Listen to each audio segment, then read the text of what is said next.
Lucas 23, do 33 ao 43, nós vamos ler 10 versículos, diz assim: quando chegaram ao lugar chamado Caveira, talvez algumas versões está o Gólgota, é isso? O Calvário. Alguém tem aí? Calvário, né? Outras versões aí pode ser outros nomes. O lugar chamado Caveira, ali o crucificaram com os criminosos, um à sua direita e o outro à sua esquerda. E Jesus disse: Pai, perdoa-lhes, pois não sabem o que estão fazendo. Então eles dividiram as roupas dele, tirando sortes. O povo ficou observando e as autoridades o ridicularizavam. Salvou os outros, diziam. Salva-se a si mesmo, se há o Cristo de Deus, o escolhido. Os soldados aproximaram-se também, zombavam dele, oferecendo-lhe vinagre, e diziam: se é o rei dos judeus, salve-se a si mesmo. Havia uma inscrição acima dele que dizia: este é o rei dos judeus. Um dos criminosos que ali estavam, dependurados, lançavam-lhe insultos: você não é o Cristo?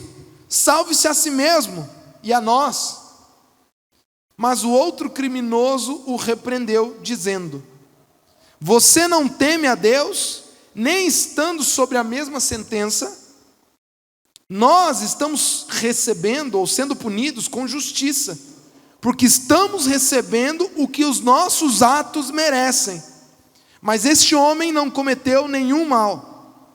Então ele disse: Jesus, lembra-te de mim quando entrares no teu reino. E Jesus lhe respondeu: eu lhe garanto, hoje você estará comigo no paraíso. Amém? Uau!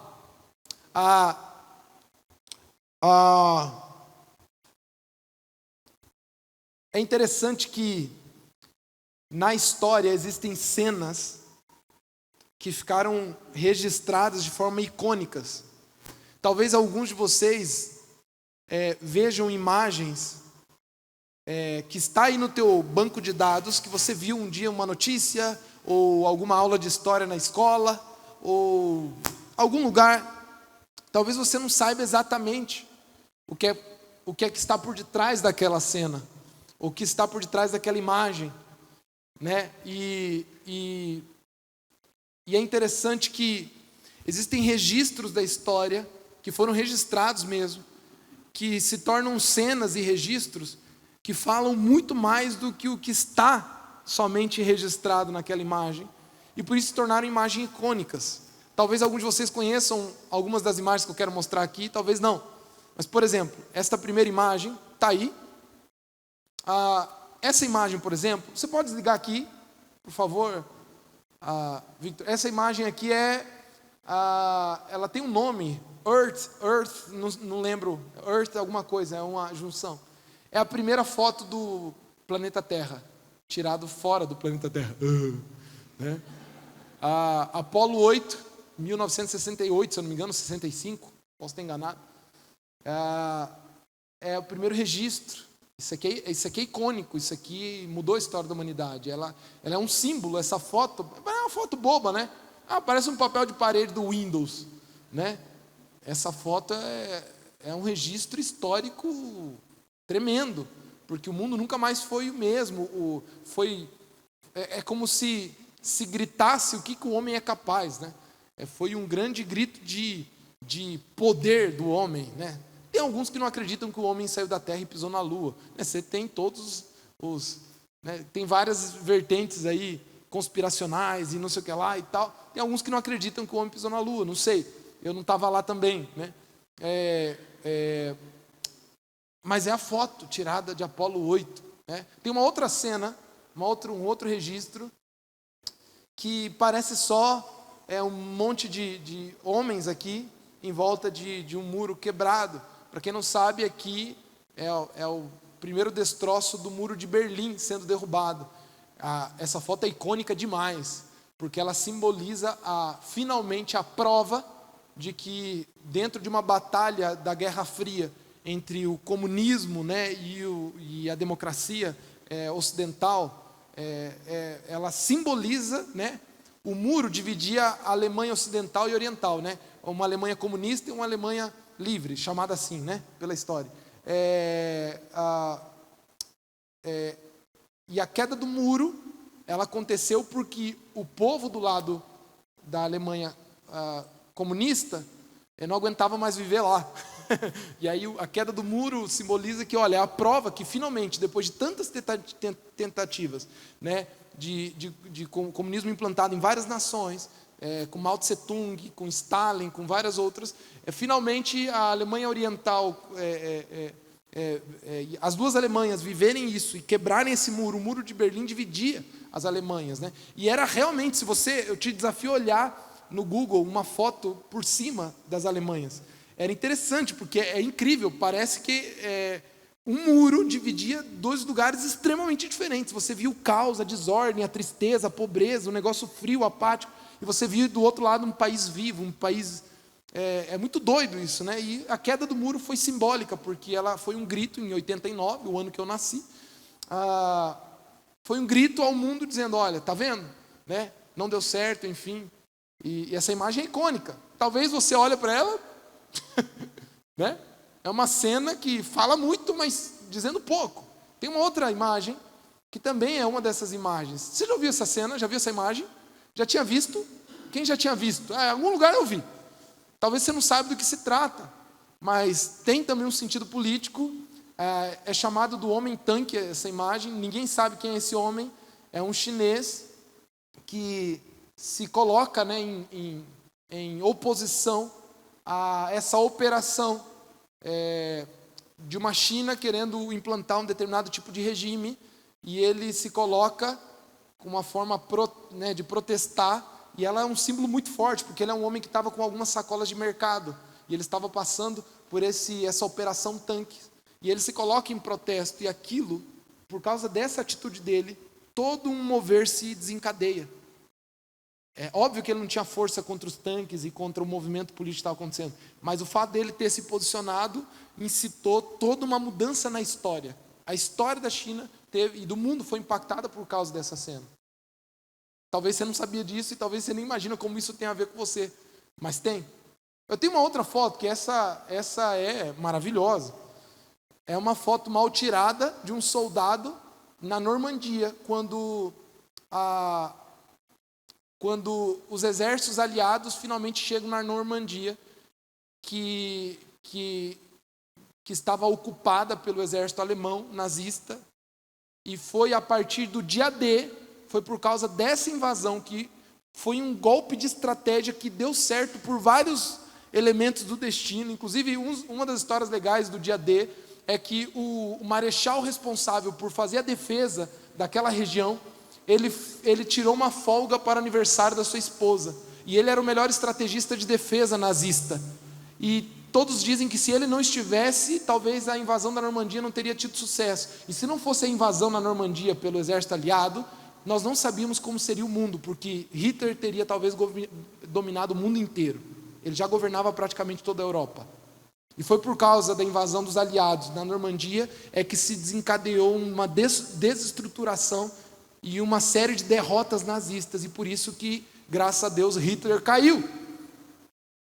É uma foto, mas a história do mundo, né, está registrada, o possível destino da humanidade está registrado aqui, nessa foto, né? Entre esse grupo de soldados que corajosamente desceram para morrer. Eles desceram para morrer.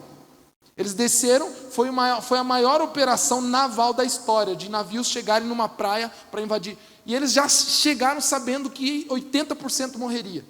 Era um tiro no escuro. E que aqueles 20 ou 10% que sobrassem, se conseguissem invadir um pouquinho e tomar aquela praia, eles poderiam ter sucesso. Foi o que aconteceu. A maioria deles desceu para morrer. E esse registro é maravilhoso porque a história da humanidade foi mudada por esse dia. Tudo mudou por causa desse dia. Tem mais alguma foto? Essa. Nós acabamos de... Obviamente que essa não é uma foto do dia. Só para contar, para quem não sabia, essa não é uma foto da crucificação. da real crucificação, né? É uma foto que ilustra a crucificação. Mas essa foto é a foto da cena que nós lemos agora. Se a gente pudesse registrar em uma foto, a cena que nós acabamos de ler seria essa: Jesus, os dois malfeitores, os soldados, as autoridades religiosas, o povo e a história sendo mudada. Na verdade, essa foto, entre todas as fotos icônicas da história da humanidade, deveria ser a principal foto. Tudo mudou por causa desse dia. A cena mais importante registrada na história não está registrada numa foto. Está na palavra, mas não numa foto. Pode ligar a luz, Vitor. Mas essa cena é a que nós acabamos de ler. E eu queria que você olhasse para esse quadro, enquanto eu sigo aqui com algumas coisas que eu creio que Deus quer falar ao seu coração. Mas eu quero que você olhe para essa cena. Jesus crucificado, um malfeitor à direita, um malfeitor à esquerda, o povo, os acusadores, alguns soldados, e nós, talvez, representados nessa cena. Sabe o que é o mais maravilhoso dessa cena?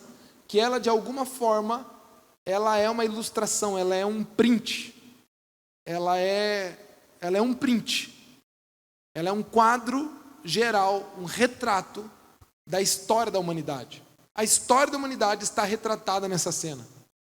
Jesus, Deus, um malfeitor à direita, outro à esquerda. Sabe por quê? Porque eu não acredito nem um pouco em coincidências. Eu sei que para tudo há propósito. E Deus, no seu costurar da história, fez questão de que o momento da crucificação fosse exatamente dessa forma.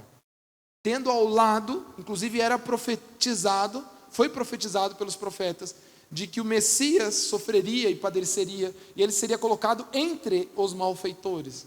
Então a profecia está sendo cumprida, em que Jesus, o Messias, está entre bandidos, entre dois bandidos.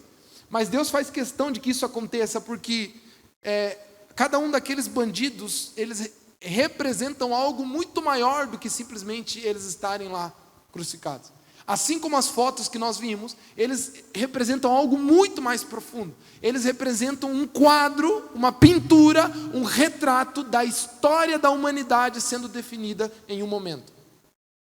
A história da humanidade, desde a criação, desde que o mundo é mundo, desde que o homem é criado, toda a história da humanidade, passando por Adão, Eva, os seus descendentes, Noé, o dilúvio, a reconstrução, a frutificação e a reconstrução da humanidade, passando pelo pai Abraão, formando a nação de Israel, todos os povos e toda a população sendo formada e construída no mundo, todas as religiões, todos os intentos humanos de se conectar a Deus, Moisés, a sua lei, a sua palavra, os profetas, os reis de Israel, toda a história do mundo está retratada nessa cena. Jesus, um malfeitor à direita e outro à esquerda. E nessa cena, não somente a história da humanidade está sendo retratada. Eu e você estamos aqui, de alguma forma. Eu e você, de alguma forma, estamos aqui. Não somente pela obra feita por Jesus na cruz, mas nós estamos aqui sendo representados nesse retrato. E eu quero que você entenda, já no início dessa mensagem, você é um desses bandidos. Um dos dois você é. Um dos dois você é. Inclusive, o tema dessa mensagem é para você não esquecer isso. O bandido que mora em mim. Um desses bandidos está em você. Não estou dizendo isso misticamente. O pastor é espírita lá porque falou que o bandido mora nele. Não, gente.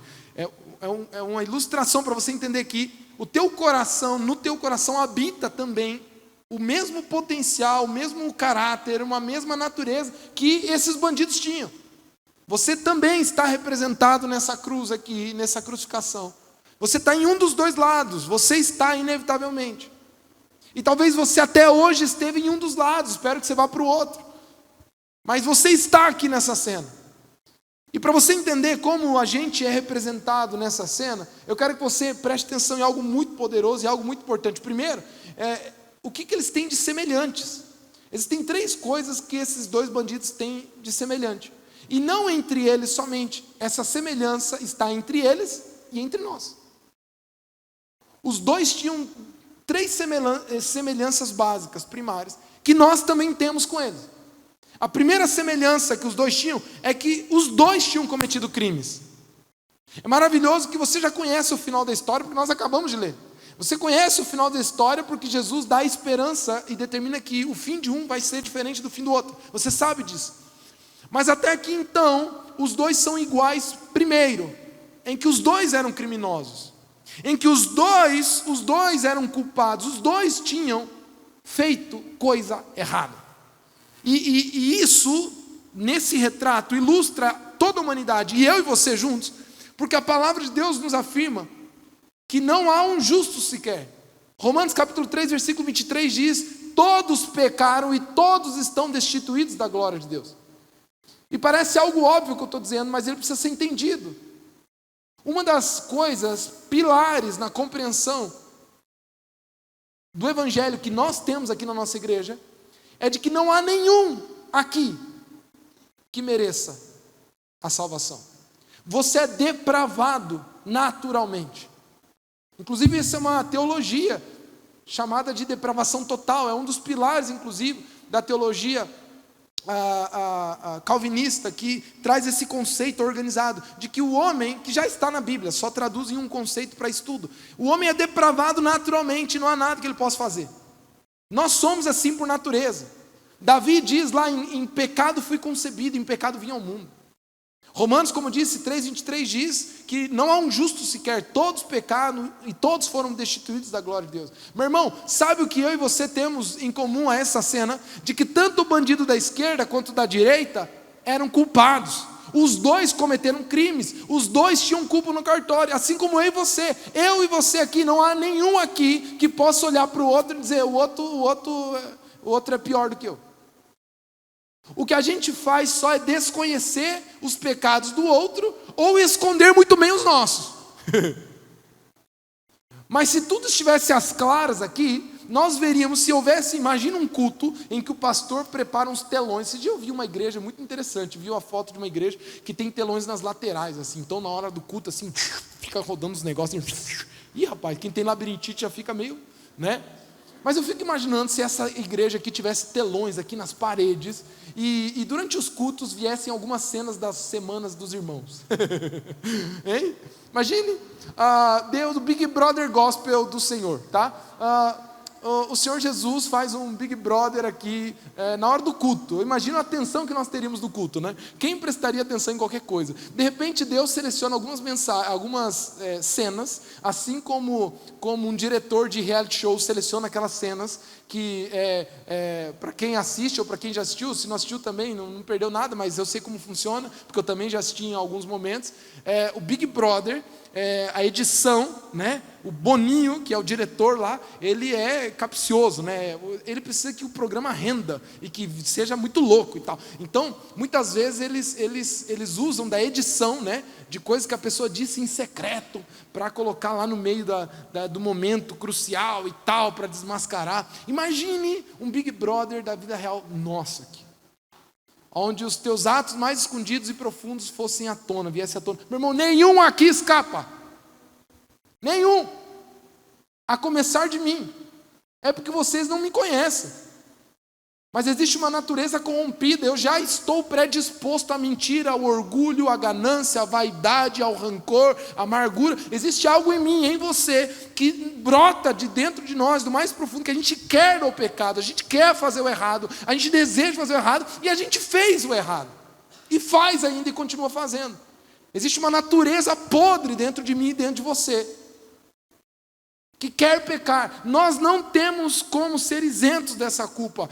Você, tanto assim como o bandido da direita quanto da esquerda, você tem culpa no seu cartório. Você tem culpa, não tem jeito.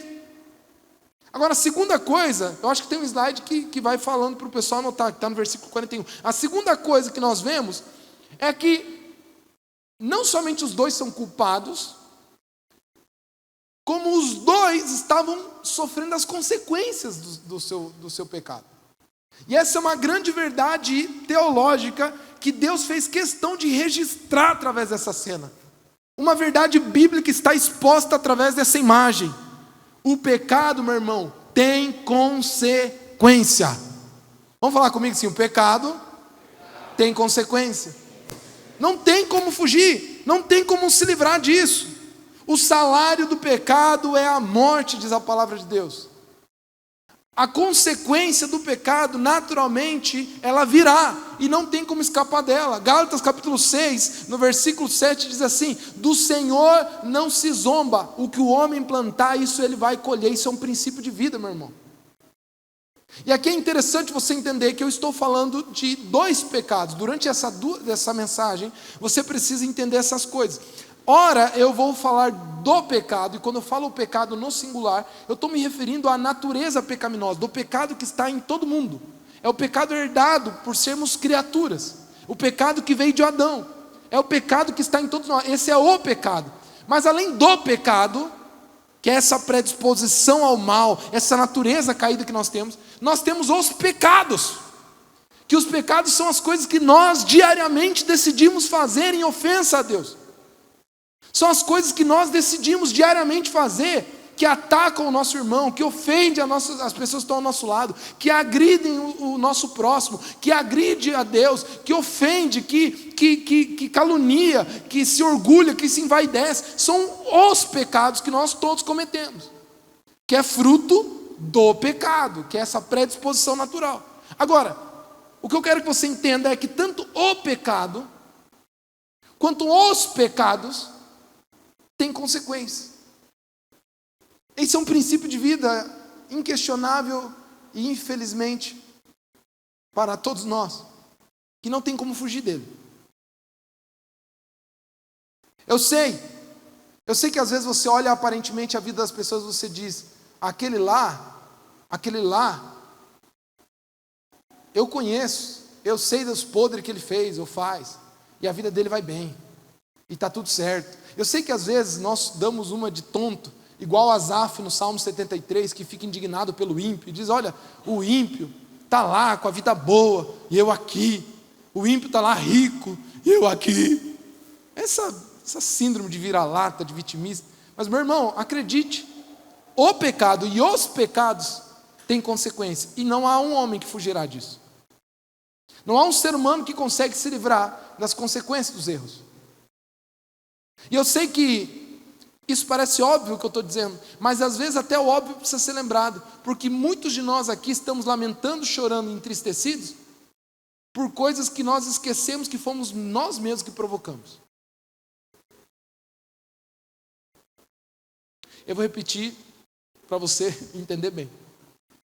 Parece óbvio, mas é tão óbvio assim que você está aí de boca, chorando, com o rosto caído, com lamento no coração e angústia, por problemas que está enfrentando provocados por você mesmo. Porque o pecado e os pecados têm consequências.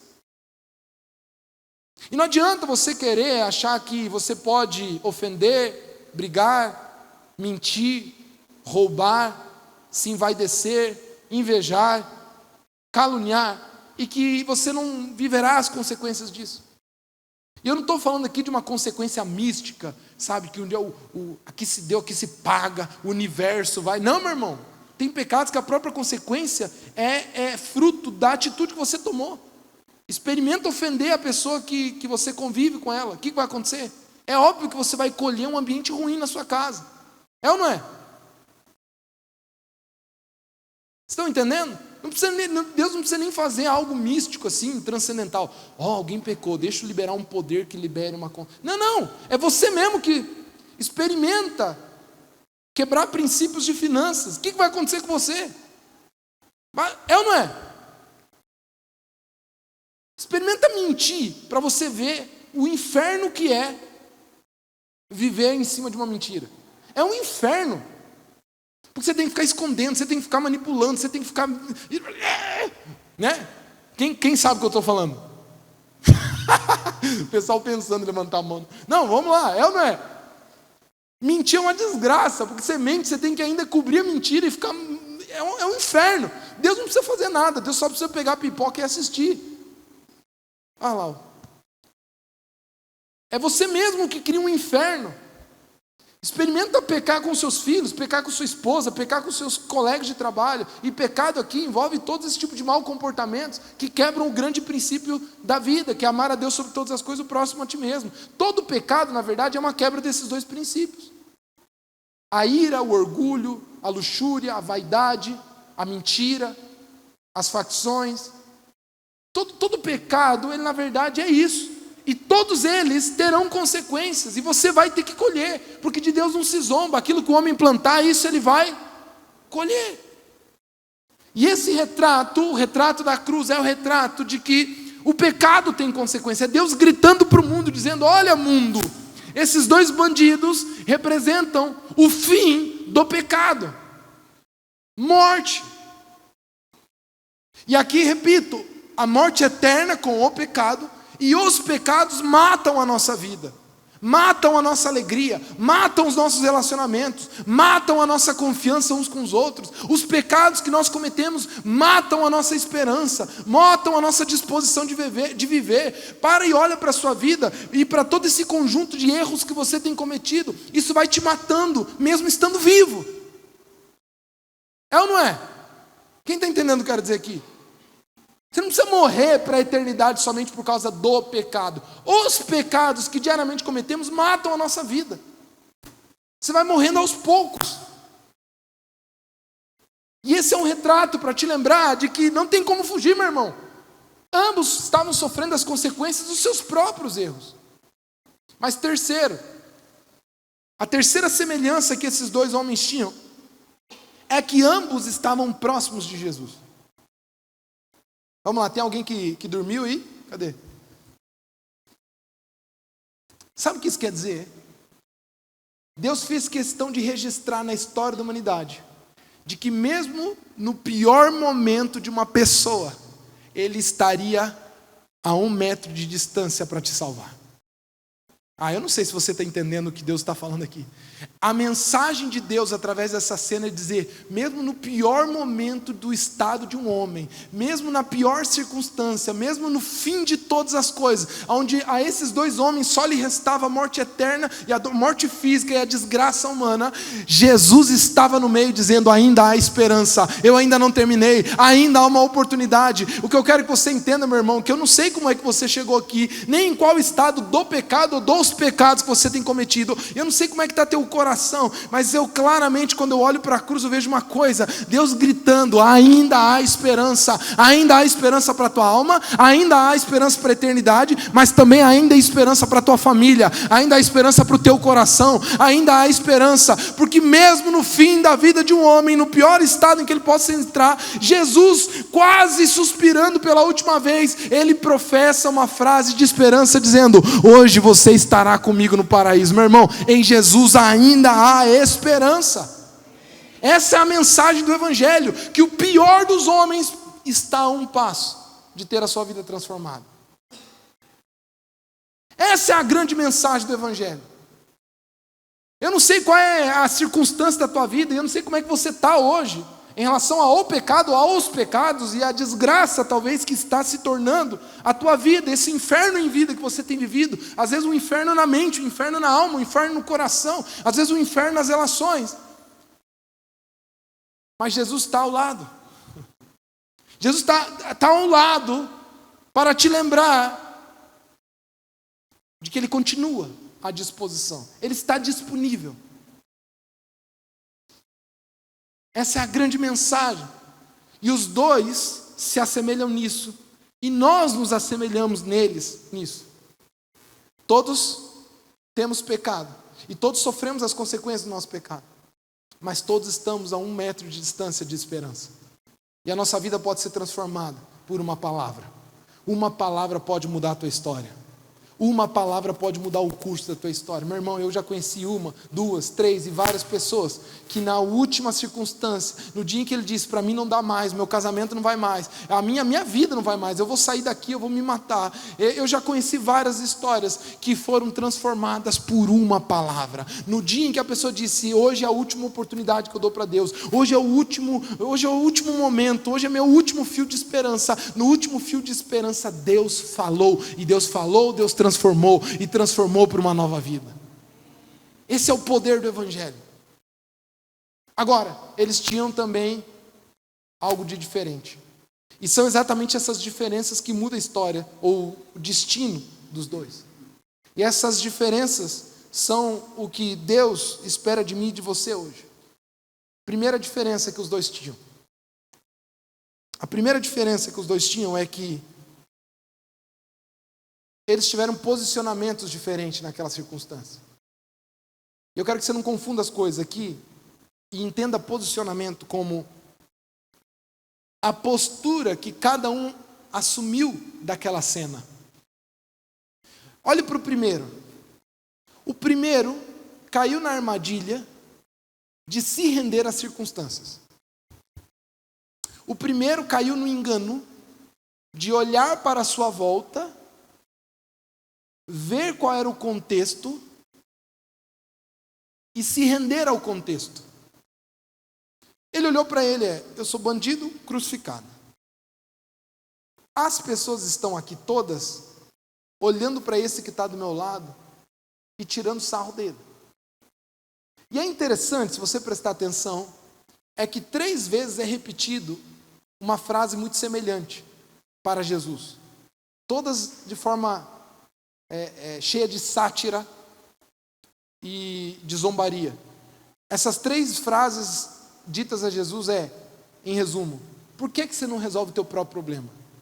Por que você não se salva se você não é o Deus, você não é o escolhido, você não é o rei? Salva-te a ti mesmo. Como é que você quer salvar outros se você não salva nem a você? Na verdade, era um grande escândalo que estava acontecendo na história da humanidade. Porque, escute, havia uma placa sobre a cabeça de Jesus escrita, o que está escrito aqui, que nós lemos, este é o rei dos judeus. E ela estava escrita em 3 idiomas. Alguém sabe quais eram os idiomas? Em aramaico ou hebraico, que era do povo judeu, em grego, em latim. E aí, preste atenção, o império que governava sobre os judeus era o Império Romano, que em pouco tempo atrás, na verdade antes do Império Romano, os gregos tinham dominado. Na verdade, naquele período de 400 anos de silêncio profético, foi um período caótico para o povo hebreu, porque eles viveram a opressão dos povos inimigos de forma intensa. E quando, ironicamente, é colocada uma placa, é porque, em tese, está sendo colocada uma placa, em tese, para quem mandou fazer a placa, estava dizendo, olha, a nossa cultura ainda é uma cultura que está muito mesclada, há pouco tempo os gregos dominavam sobre a gente, agora, e a língua grega ainda era uma língua tipo um inglês para nós, né? Mas os romanos entraram na cena e também agora estão sendo imperadores do mundo, né? Agora eles estão dominando com a sua língua.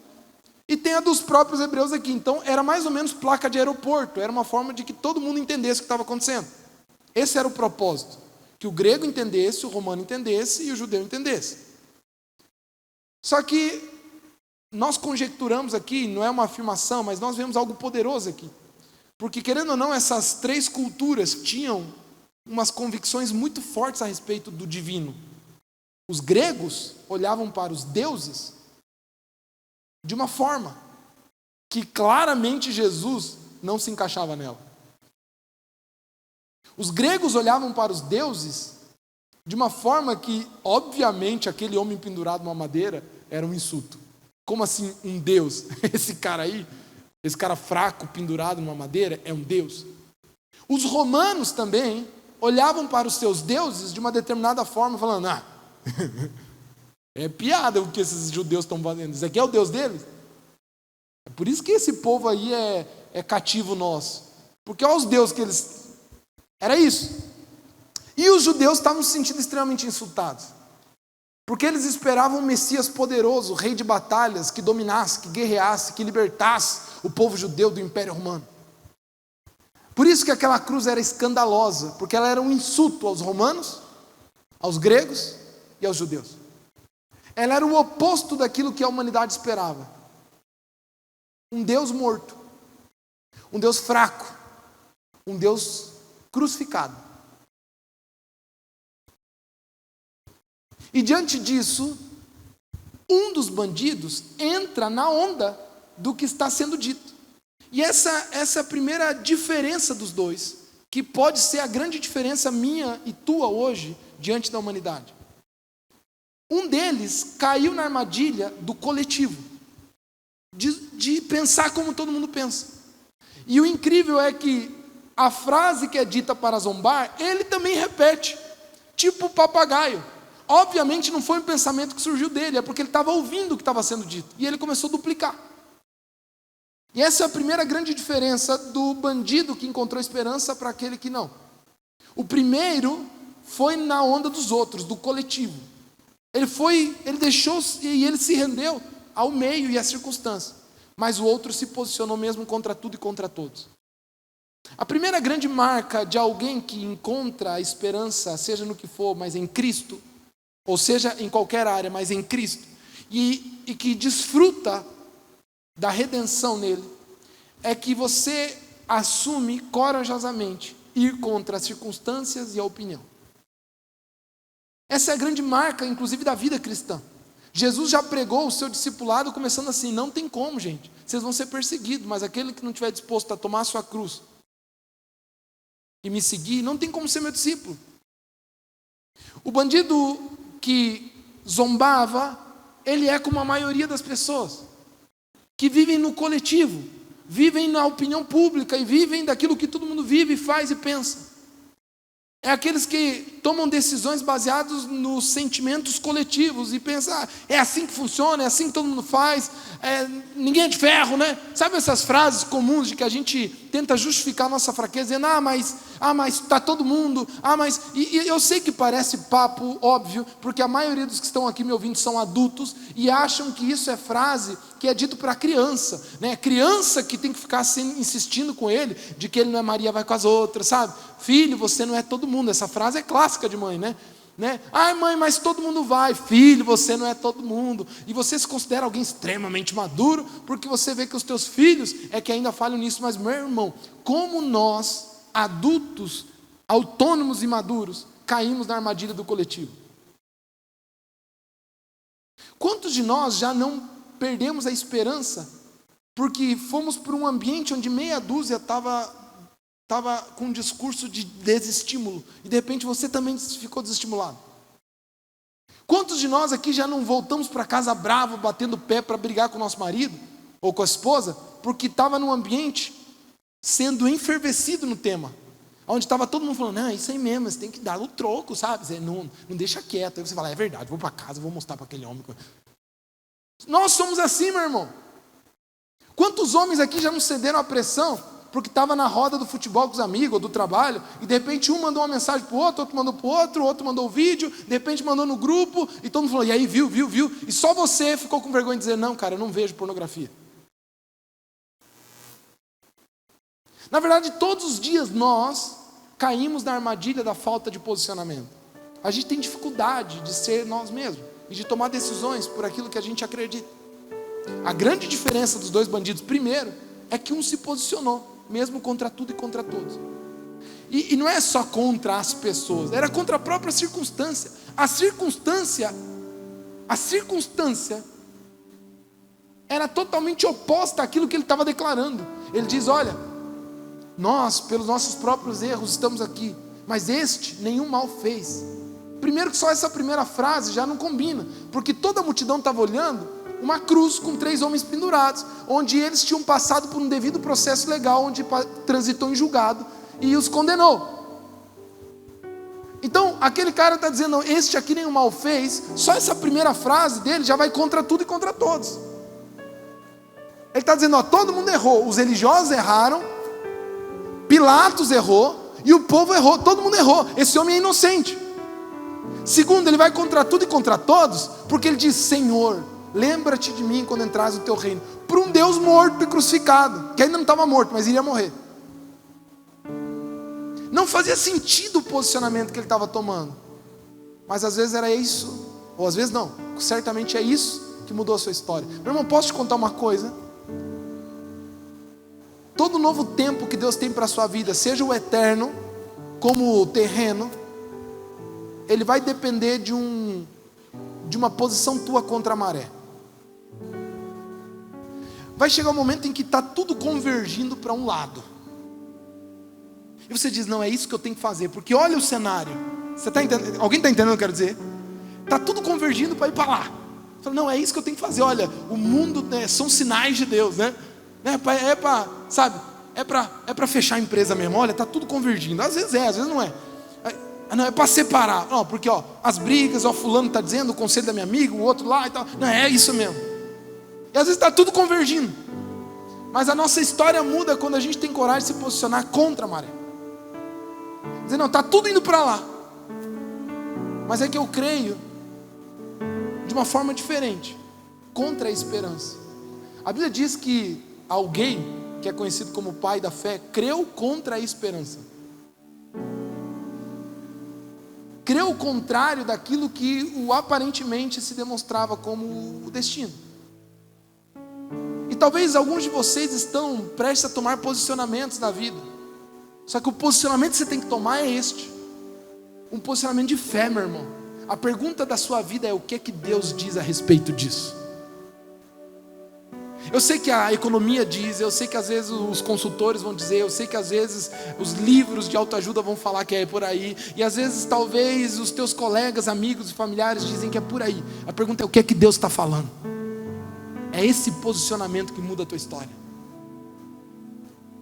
Esse posicionamento mudou a história desse homem. A segunda atitude que o diferenciou, preste atenção, é que ele teve a capacidade, isso é uma capacidade, grave a palavra capacidade, de reconhecer a culpa. E essa é uma das coisas mais difíceis da humanidade. Tem uma frase do John Locke que às vezes me confundo, é aquele estadista, aquele filósofo político do iluminismo, que ele diz o seguinte, algo parecido como: o pior do homem é quando ele erra, o pior erro do homem é quando ele nega que errou. E é óbvio que ele está fazendo uma piada com a palavra erro aqui. O pior erro do homem é negar que errou. Ele está dizendo: olha, a pior coisa que você pode fazer na vida não é errar. A pior coisa que você pode fazer na vida não é tropeçar, não é ser preso e não ser crucificado e estar ao lado lá pelos seus próprios pecados. O pior erro que você pode cometer é negar isso. Não, mas bem, veja bem, não é culpa minha. E eu sei que alguns de vocês entendem esse discurso teoricamente, mas no coração ainda não é capaz de assumir culpa. O verdadeiro arrependimento, ele só nasce da capacidade de reconhecer erro. Deus não quer que você seja alguém com remorso, que fica remoendo os erros e vivendo nele. Mas não tem como ter arrependimento genuíno, que eu já explico o que é, sem reconhecimento de culpa, meu irmão. Que é ter a capacidade clara, nítida, consciente, de olhar para o erro e dizer: eu errei. E eu sei que parece, eu reconheço os meus erros, eis-me aqui. Não, mentira. Porque no fundo a gente não reconhece, porque sempre nos nossos reconhecimentos existe o mais. A prova é quando a gente erra diante das pessoas que a gente ama. Sempre tem um mais para justificar o porquê que a gente fez o que fez, é ou não é? Um dos homens de Deus mais incríveis que eu conheço em vida, que eu tenho a oportunidade de ser próximo, me contou um grande erro essa semana. Eu estava conversando com ele, eu amo ele, e ele é um homem de Deus incrível. E eu admiro ele demais. E ele confessava pecados. E no primeiro instante a minha religiosidade saltou e falou: mas como assim? Mas imediatamente o Espírito Santo me abraçou e falou: é por isso que ele é homem de Deus. Porque ele tem coragem de dar nome aos seus próprios erros. E eu nunca vi alguém compartilhar. Eu fiquei assustado, porque eu levei um choque. Nós estávamos conversando e do nada ele começou a dar nome aos... Eu falei: calma, vamos preparar o terreno aqui. Porque, gente, eu estou em mesa de aconselhamento o dia inteiro, todos os dias quase. E eu vejo as pessoas dando volta, rodeando e tal, e sabe. E eu entendo, é uma grande luta, é minha também. Não estou te acusando, eu estou falando que é minha. Mas a coisa mais difícil do ser humano é dar nome aos seus próprios pecados e dizer: olha... Eu gosto de uma metáfora do exorcismo popular, que é dar o nome ao demônio, né? Como é teu nome, demônio? Fala o teu nome, daí fala lá, ele fala o nome lá, né? Eu tranco arroz e falo: olha. Eu gosto dessa metáfora. Eu acho que nós temos que dar nome aos nossos demônios. Enquanto eles não forem nominados, é óbvio que eu não estou falando nada, parênteses, tá? Isso aqui não é teologia, não é doutrina, é uma metáfora. Todo mundo entendeu isso? Eu gosto de dar nome aos diabos, porque eu acho que só quando a gente tem coragem de dar nome aos diabos é que eles vão embora. Quando você tem coragem de olhar para a pessoa que está do seu lado e falar: olha, eu menti para você, o que eu fiz foi errado, foi orgulhoso, foi egoísta, foi vaidoso. E não porque eu estou, mas é quando é vindo do coração. Aquele bandido falou: nós estamos aqui pelos nossos próprios pecados, a gente merece estar aqui. Já percebeu que a gente é os mestres da justificativa e das desculpas? Agora eu quero ver você dar nome aos teus demônios. O meu problema é porque eu sou orgulhoso. Meu casamento está assim, minha família está assim, minha empresa está assim, minha vida espiritual está assim por causa disso, porque eu minto, porque eu escondo as coisas das pessoas que eu amo, porque eu pego o que não é meu, porque eu manipulo as pessoas que estão perto de mim. Você começar a dar nome e dizer: eu sou assim, é isso que eu faço. Aquele dia em que eu falei com você, eu estava fazendo isso. Ah, rapaz, aí os demônios começam a fugir, está sendo dado nome. Aquele homem, ele reconheceu a culpa. Mas terceiro, ele se arrependeu. Pastor, mas não é a mesma coisa arrependimento? Não, a palavra arrependimento no original vem de metanoia, que é mudança de mentalidade. Arrependimento não é remorso e sentimento de culpa e de lamento pelos erros cometidos. Arrependimento é mudança de curso e de direção. Presta atenção. Reconhecer a culpa é ter a clareza do entendimento do quanto você é culpado e errado, e quantos pecados você tem cometido, e quais são eles, em que momentos, com quais pessoas, e o que é que precisa ser trabalhado. Isso é o reconhecer. Mas o arrependimento é olhar para isso e falar: chega, a partir de agora eu tenho uma nova vida, eu vou para cá. Eu ia para cá, eu tomava decisões assim, eu me comportava assim, eu reagia assim, mas agora eu vou para esse lado. Arrependimento é mudar o curso da vida em 180 graus, é dizer: eu vivia assim, eu pensava assim, eu me comportava assim, eu tendia a responder assim, eu agia assim, mas agora eu faço diferente. Arrepender-se é isso. Por isso que não existe arrependimento que não é seguido de comportamento, senão não é. Arrependimento não se fala, se faz. Arrependimento não se expressa, se vive. Pessoas verdadeiramente arrependidas se comportam diferente. E só isso. Você pode reconhecer a culpa e você pode lamentar o teu erro, mas enquanto o teu comportamento não convergir para outro lado, não houve arrependimento. Por isso que deixa eu abrir um parênteses aqui. Esse negócio de aceitar a Jesus levantando a mão e fazer conta e saber quantos aceitaram a Jesus aqui hoje é moderno na história da igreja. É coisa que veio e tem o seu lado bom, né? Foi quando os avivamentos de John Wesley começaram a ganhar grandes massas. E aí uma das formas de saber quem eram os convertidos era contar eles, através de decisões expressas. Aí quando vem Billy Graham agora no último século, o maior evangelista do século, e começa a viajar em estádios e a pregar, e ele faz o apelo das pessoas virem à frente, se tornou um hábito nas igrejas, de dizer: aquele lá se converteu porque levantou a mão e foi à frente. Mas durante mais de 1000 e poucos anos, um convertido se caracterizava por um estilo de vida diferente. Como é que você sabia que alguém se converteu? meses depois. Como? A vida. Alguém um dia discutia, e eu concordo com essa pessoa, um profundo teólogo e historiador, diz: como é que se sabe que 3.000 pessoas se converteram no apelo de Pedro? Aí talvez alguém pense, porque eles levantaram a mão, né? Primeiro, 3.000 se batizaram. Depois dos 3.000 que se batizaram, 3.000 começaram a mudar radicalmente o estilo de vida e passaram a fazer parte daquela comunidade. Aí eles falavam: olha, a gente morava aqui sozinho em 120, agora a gente mora em 3.120. Então tem 3.000 que se converteram, porque a vida deles mudou. Arrependimento é a tua vida frutificando uma nova vida. Você está arrependido? O que é que você vai, ou o que você está fazendo que frutifica esse arrependimento? Falava, não fala mais. Respondia, não responde mais. Pensava, não pensa mais. Agia, não age mais. É isso? É. Isso é arrependimento. Um comportamento novo em cima do velho. 4. Confiança em Jesus. A grande diferença é que um negligenciou o grande Salvador que estava ao seu lado. O outro depositou todas as suas fichas e disse: Senhor, lembra-te de mim quando entrares no teu reino. Só essa frase estava carregada de muitas coisas. Primeiro, convicção profunda da grandeza do homem que estava ao seu lado.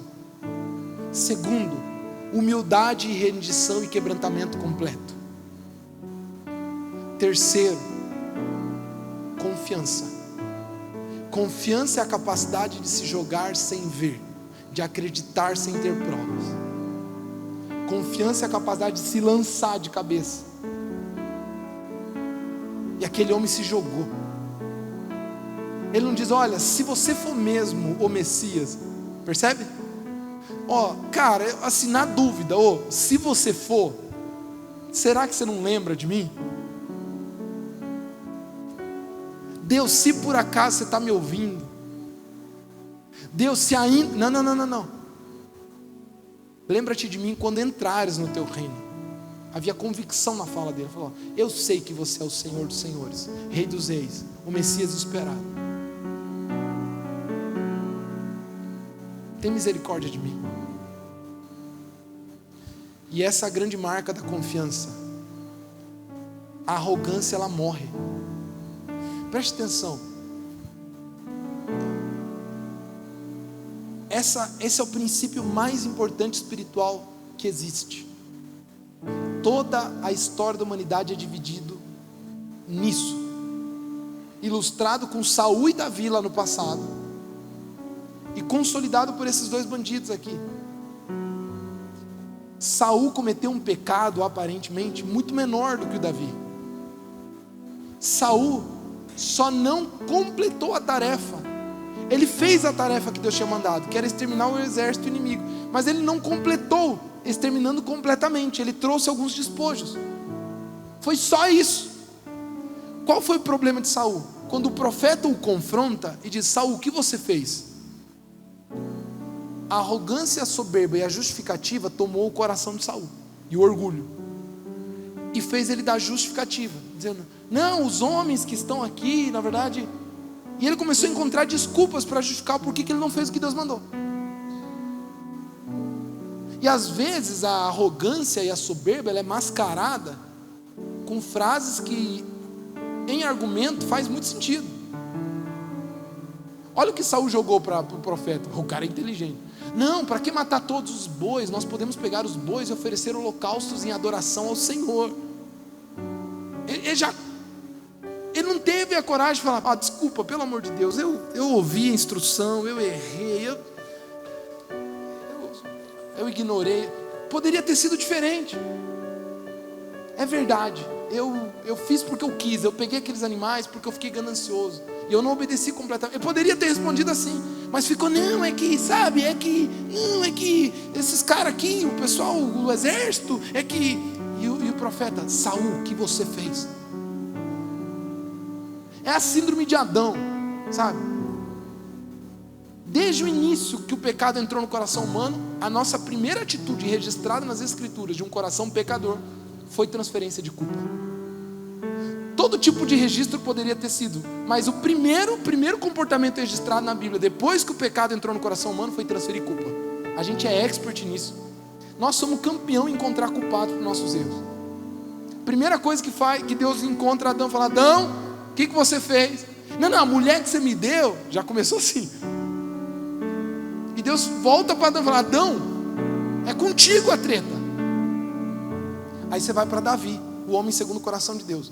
Matou, homicídio qualificado, planejou o homicídio, adulterou, pegou a mulher do cara que honrava ele, um promíscuo, imoral, assassino. O profeta chega: Davi, o que é que você fez? E imediatamente ele se rende, se quebranta e diz: Senhor, pequei contra ti. Por favor, não retire de mim o teu espírito.